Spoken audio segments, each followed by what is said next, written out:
मार्गदर्शन अकादमी YouTube channel पर मैं अनिल मिश्रा आपका एक बार फिर से बहुत बहुत स्वागत करता हूं। आप हमारे इस चैनल के नए व्यूवर्स हैं, कृपया चैनल को सब्सक्राइब कर दें, लाइक कर दें, शेयर कर दें, कमेंट कर दें, घंटी बजा दें, जिससे कि हमारे द्वारा डाली जाने वाली वीडियो की नोटिफिकेशन आपको तत्काल प्राप्त हो सके। आज दिनांक 1 अक्टूबर 1/10/2020 को माध्यमिक शिक्षा सेवा चयन बोर्ड द्वारा आयोजित इंटरव्यू संस्कृत और कला विषय कि टीजीटी और पीजीटी में टीजीटी कला और टीजीटी संस्कृत में जो इंटरव्यू में प्रश्न पूछे गए उनके साथ में उपस्थित हूँ। आपको दोनों पालियों का विवरण मैं दे रहा हूँ। आप इस वीडियो को शुरू से अंत तक देखिएगा, कहीं मिस मत कीजिएगा। हम अपने उन अभ्यर्थी भाइयों से अनुरोध करना चाहेंगे जिनका चयन एलटी में हो गया है, चाहे वो महिला वर्ग की हों या पुरुष वर्ग के हों, सभी से अनुरोध है कि वो इंटरव्यू ना दें, क्योंकि इंटरव्यू देने से कोई मतलब नहीं निकलने वाला। आपको एक पद एक नौकरी के सिद्धांत पर चलना चाहिए। इससे और भी लोगों का भला होगा जो कि मेरिट में लो हैं, तो उनकी भी भलाई आपको देखना चाहिए, क्योंकि नौकरी की बहुत बड़ी समस्या है और ये नौकरी की समस्या आप और हम सभी लोग आपस में सहयोग करके ही दूर कर सकते हैं। देखिए, आप लोगों ने देखा होगा कि इंटरव्यू का ट्रेंड रोज़ बदल रहा है और आज की तारीख में इंटरव्यू का ट्रेंड बहुत तेज़ी से बदला है।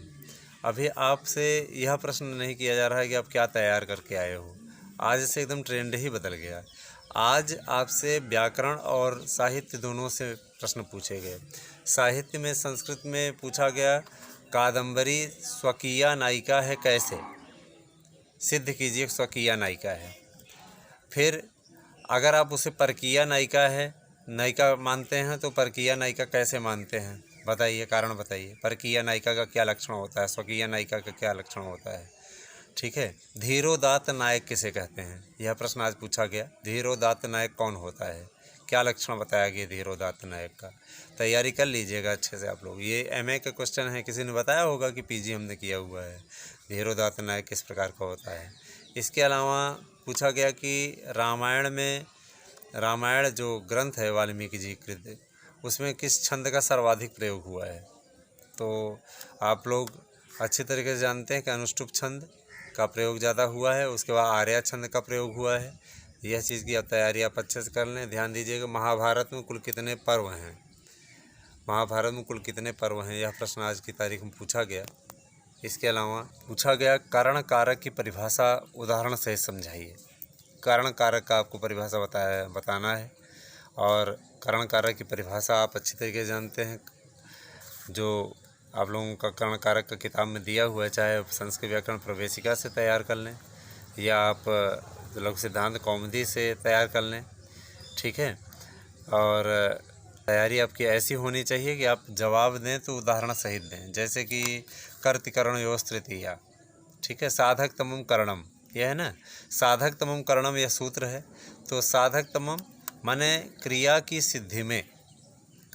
सिद्धि में सबसे अधिक, तम माने सबसे अधिक, जो सहायक उपकरण होता है जिसकी सहायता से कार्य निष्पन्न होता है, उसी साधक तम में की कर्ण संज्ञा होती है। और कर्तिकरणयोस् तृतीया, कर्ता और कर्ण दोनों में तृतीय विभक्ति का प्रावधान होता है। ऐसा आपको उत्तर देना है, ठीक है। जैसे कि रामेण बाणेन हतो बाली, राम ने बाण से बाली को मारा।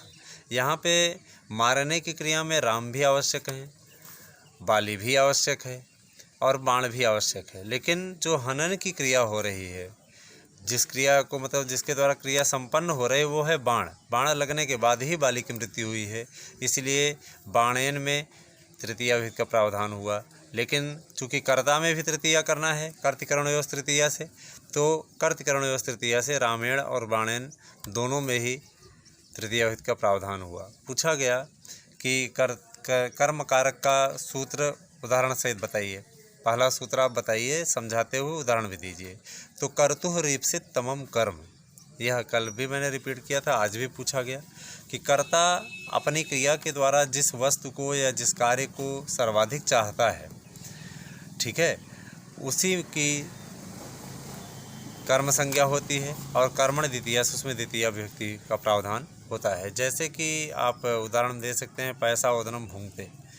पैसा ओदनम भूंगते माने दूध से भात खाता है, इस क्रिया में खा तो रहा है दूध भी और भात भी, लेकिन सर्वाधिक वो भात को चाह रहा है क्योंकि दूध से भात को खाता है। यहाँ दूध से, दूध एक माध्यम हो गया, लेकिन खाने की क्रिया सीधे तौर पे वो भात आ रहा है, इसलिए भात में अर्थात ओदन में, चावल तंडुल हो जाएगा, ओदन में द्वितीय विभक्ति का प्रावधान हो गया। इसके अलावा पूछा गया नमः स्वस्ति स्वाहा स्वधा अलम वखट योगाच, इन शब्दों का अर्थ बताते हुए बताइए किस पे कौन सी विभक्ति है। तो नमः माने नमस्कार, नमः स्वाहा, स्वाहा माने किसी को अगर कुछ समर्पित करते हैं, अपने किसी चीज़ का त्याग करते हैं, किसी को कुछ अर्पण करते हैं, तो इसमें हम कहते हैं स्वाहा। जैसे कि मंत्रोच्चार में देखिए होता है ना, आदित्याय नमः स्वाहा, इस प्रकार से। तो स्वाहा, स्वधा, स्वधा कल्याण, और अलम व्यर्थ के अर्थ में, वखट उपहार, ठीक है, इंद्र के लिए वखट, इंद्र के लिए उपहार, या कोई उपहार ही आप बोल दीजिए, इस प्रकार का है। तो वखट योगाच, इनके योग में चतुर्थी विभक्ति का प्रावधान हो जाता है, तो यह तैयारी रखिए। इसके अलावा पूछा गया कि अपादान कारक का आप बताइए, अपादान कारक किस प्रकार से होता है। तो अपादान पंचमी सूत्र से अपादान कारक होता है। इसके पहले आप बिना पूछे ही बता दीजिए कि ध्रुवम पाए अपादानम, माने पृथक होने की स्थिति में जो वस्तु जिससे पृथक होती है, तो जिससे वो पृथक होती है उसी की अपादान संज्ञा होती है। और अपादान पंचमी उसमें पंचमी का प्रावधान होता है। जैसे धावतो अस्वाद पतति, वह दौड़ते हुए घोड़े से गिरता है। तो यहाँ पे दौड़ने की क्रिया में घोड़े से अलगाव हो रहा है, तो अस्वाद में घोड़े में पंचमी का प्रावधान हो गया। इसके अलावा पूछा कि भीतरार्थानाम भय हेतु, यह किस कारक का सूत्र है। तो यह भी पंचमी विभक्ति का सूत्र है, पंचमी विभक्ति अपादान कारक का सूत्र है। जैसे सह कुक्कुरात विभेद, वह कुत्ते से डरता है। यहाँ पे डरने की क्रिया में कुत्ता उसका कारण है, इसलिए उसमें द्वितीय विभक्ति, उसमें पंचमी विभक्ति का प्रावधान हुआ, अपादान संज्ञा हुई और पंचमी विभक्ति का प्रावधान हो गया। इसके अलावा पूछा गया भुवः प्रभवत, प्रभवः किस कारक का सूत्र है। तो यह भी इसमें आप उदाहरण सहित बता सकते हैं, गंगा हिमालयात निर्गच्छति, यह पंचमी विभक्ति अपादान कारक का सूत्र है। आज की ही तारीख में कला के विद्यार्थियों से पूछा गया कि मकबूल फ़िदा हुसैन किसके लिए जाने जाते हैं। ध्यान दीजिएगा, मकबूल फ़िदा हुसैन किसके लिए जाने जाते हैं। तो प्रसिद्ध चित्रकार हैं भारत के, गजगामिनी नामक पेंटिंग के लिए भी स्पेशली जाने जाते हैं। इसके अलावा पूछा गया फिरदौसी, फिरदौसी के बारे में पूछा गया, फिरदौसी कहाँ का रहने वाला था। महमूद गजनवी के देश का रहने वाला था, गजनी देश का, वहाँ का रहने वाला एक प्रसिद्ध इतिहासकार था। कुछ रहा होगा प्रश्न, किसी ने इतिहास के बारे में बताया होगा कि हम इतिहास भी पढ़े हैं, तो पूछ लिए।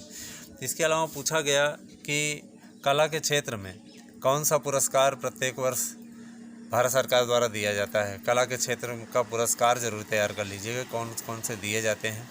कुछ स्पेशल पुरस्कार हैं, उनको भी दिया जाता है साहित्य और कला के क्षेत्र में, उसकी तैयारी आप लोग करते रहें।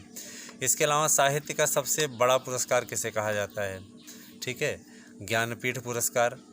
तैयारी रखिएगा, आप लोगों से कुछ जीएस के भी प्रश्न पूछे जा रहे हैं। शुरुआत आज वाले में ट्रेंड एकदम बदल गया है, तो व्याकरण की दृष्टि से और आप कला के विद्यार्थी इतिहास की दृष्टि से कुछ तैयारी कर लें। गांधार शैली, नागर शैली स्पेशली तैयार कर लें, क्योंकि रोज़ इससे प्रश्न बन रहे हैं। आज भी इससे प्रश्न बने, नागर शैली की विशेषताएं, नागर शैली में बने हुए 2 मंदिरों के नाम बताइए, उन मंदिरों के संस्थापकों के नाम बताइए, ठीक है। ऐसा प्रश्न आज की तारीख में किया गया। तो मुझे पूर्ण विश्वास है कि आज का वीडियो भी आपको पसंद आया होगा। आज एकदम ट्रेंड बदल गया है, इसलिए आप लोग तैयारी अच्छे से करें। और हाँ, एक संस्कृत का प्रश्न और पूछा गया था, अभिज्ञान शाकुंतलम के किस अंक में शकुंतला को श्राप दिया गया है। तो चतुर्थ अंक में श्राप दिया गया है। श्राप वाला श्लोक सुनाइए, तो आपको सुना देना है। याम चिंत्याम सततम ऐसा विरक्ता, ये आपका कुछ बच्चे सुना दिए थे, ये आपका नीति शतक का है, जबकि आपको तैयारी करनी है अभिज्ञान शाकुंतलम की। तो अभिज्ञान शाकुंतलम का कौन सा श्लोक है वो देखिए। विचिन्तयन्ति यमन्यमानसा तपोधनं वेत्ति न मामुपस्थितम्, विचिन्तयन्ति यमन्यमानसा तपोधनं वेत्ति न मामुपस्थितम्। सब अस्मरिष्यत् त्वां न अबोधितोऽपसन् कथां प्रमत्तः प्रथमं कृताम्यो। यही श्लोक पूछा गया। इसकी तैयारी आप लोग कर लीजिएगा, क्योंकि चतुर्थ अंक का पहला श्लोक है और इसके बोलने वाले कौन हैं? बोलने वाले नेपथ्य में दुर्वासा जी हैं। तो आज के लिए इतना ही। जो प्रश्न कल पूछे जाएंगे 2 तारीख को, 2 अक्टूबर को, वह भी आपको बताए जाएंगे। आप लोगों का वीडियो देखने के लिए धन्यवाद। इस वीडियो को आप वायरल कर दीजिए, शेयर कर दीजिए, लाइक कर दीजिए, कमेंट कर दीजिए। आप सभी का बहुत बहुत धन्यवाद।